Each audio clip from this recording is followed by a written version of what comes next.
দার্শনিক প্লেটো একটা কথা বলেছেন যে রাজনীতি না করার শাস্তি হচ্ছে আপনার চাইতে অযোগ্য লোকের দ্বারা আপনি শাসিত হবেন। তো অনেকে আমাদের সমাজে অনেকে আছেন যে খুবই সাধু সাধেন বা সভ্য সমাজের লোক, যারা হচ্ছে মনে করেন যে রাজনীতি করাটা হচ্ছে খারাপ, বা রাজনীতি আমি করি না, আমি বুঝি না রাজনীতি।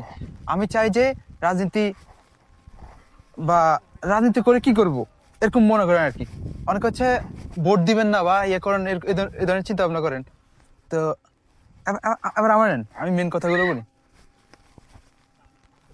তো আমি বলতেছি যে আপনি রাজনীতি করার দরকার নাই, রাজনীতির মধ্যে সম্পৃক্ত থাকার দরকার নাই, কিন্তু আপনি যে এই সিদ্ধান্ত নিলেন, কিন্তু এটাও আপনি একটা রাজনীতির মধ্যে আপনি আছেন।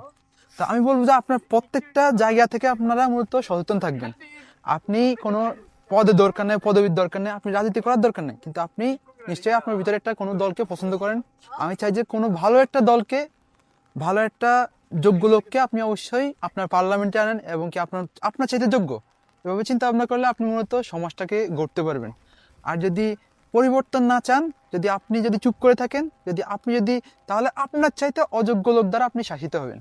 আশা করি ফেব্রুয়ারির যে নির্বাচনটা হবে সেখানে আমরা আমাদের রাজনৈতিক আদর্শ, অথবা আদর্শের দরকার নেই, আমাদের ব্যক্তিগত পছন্দ, আমাদের সমাজের আমার চাইতে ভালো লোক যে, তাকে আমি অবশ্যই ভোটে নির্বাচিত করব। ধন্যবাদ ভিডিও দেখার জন্য।